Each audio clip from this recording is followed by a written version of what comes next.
Good morning everyone, কেমন আছো তোমরা সবাই? আশা করি সকলে তোমরা খুব ভালো আছো আর আমরাও বেশ ভালো আছি।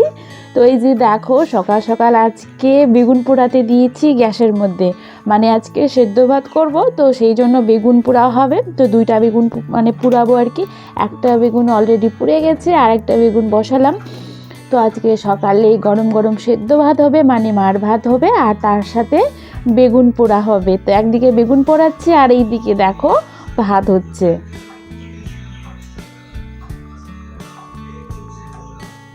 তো বন্ধুরা, তোমরা যদি আমার পরিবারে নতুন হয়ে থাকো তাহলে অবশ্যই লাইক কমেন্ট সাবস্ক্রাইব করে দিয়ে বেল আইকনটি ক্লিক করে পাশে থেকো। তো এই যে দেখো, বেগুন পোড়া হয়ে গিয়ে আমি বেগুনটাকে পরিষ্কার করে নিলাম। এর মধ্যে আমি একটুখানি দেব হচ্ছে কাঁচা সরিষার তেল। তার মধ্যে যে দেখো, ওইদিকে আমি পেঁয়াজ কুচি করে রেখেছি, আর তার সাথে একটু আদা কুচি অল্পখানি, আর শুকনা মরিচ আমি ভেজে রেখেছি। কাঁচা মরিচ দিলেও হবে, কিন্তু আমি এটার মধ্যে শুকনা লঙ্কায় দেব। এগুলো আমি ভেজে রেখেছি ডিম সেদ্ধতে দেওয়ার জন্য। তো ওখান থেকে ছোট্ট একটা দেখে নিলাম, বেশি ঝাল করব না এই বেগুন সেদ্ধটা আর কি। আর ভেতরটা দেখো বন্ধুরা, বেগুনের কোনো পোকা কোনো কিছু নেই। কারণটা হচ্ছে এই বেগুনগুলো আমাদের গ্রামের বাড়ির, ওখান থেকেই নিয়ে এসেছিলাম। তো কি সুন্দরভাবে এই যে বেগুন পোড়া সেদ্ধ হয়ে গেল, আর এইদিকে হচ্ছে ডিম সেদ্ধও হয়ে গেল। তো আজকে ডিম সেদ্ধ বেগুন পোড়া দিয়ে ভাত খাবো। আর তোমাদের দাদা ভাই খেয়ে চলে গেছে অফিসে, বাবু চলে গেছে স্কুলে। সবার শেষে এই যে আমি অনেক দিন পর সেদ্ধ ভাত আর এরকম বেগুন পোড়া ডিম সেদ্ধ এখন জমিয়ে বসে খাবো।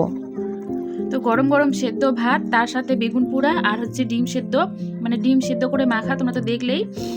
আর তার মধ্যে আজকে কুয়াশা, এক ফোঁটা রোদ্র উঠিনি। তো আজকের খাবারটা অনেকটা টেস্টি হবে।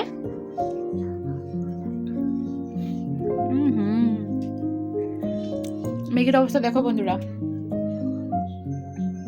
কুয়াশা বাইরে।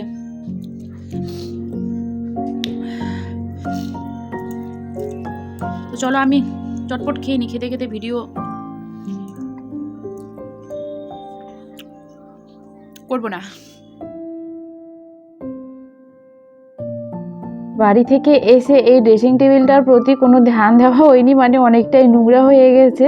অনেক দিন ধরে মোছা কোচা হয় না, সব জিনিসপত্র আমার ছড়িয়ে ছিটিয়ে আছে। দেখে এমনি বোঝা যায় না, কিন্তু কাছ থেকে ভালোই অনেকটাই ধুলা মানে পট জমে গেছে আর কি।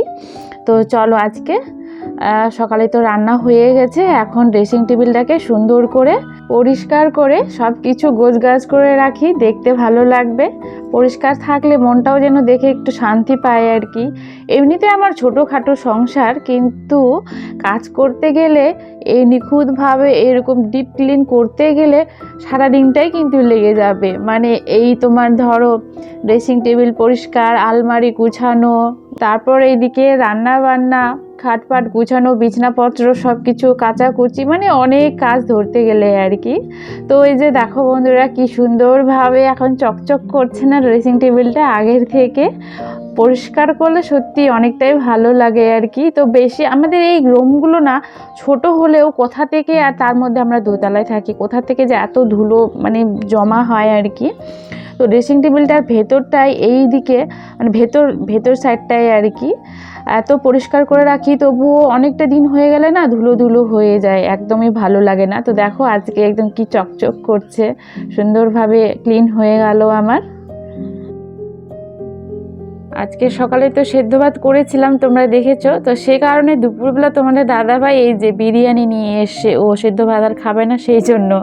তো 3 প্যাকেট নিয়ে এসেছিলো, বাবু আর আমার খাওয়া হয়ে গেছে। এটা লাস্ট, এটা তোমাদের দাদাভাইয়ের ছিল। তো বন্ধুরা, আজকের মতো আমি ভিডিওটি এখানেই শেষ করব, আবারও একটি নতুন ভিডিও নিয়ে আসবো। ততক্ষণের জন্য বাই বাই অল। আজকের ভিডিওটি আমি দুপুর থেকেই শেষ করলাম। লাস্ট খাম সেভাবে আমি পিস খাম আগে প্যাকেট ঢুকে ऐसी बात জল দে আইলে কি আনিলু? চাউল ভাত ও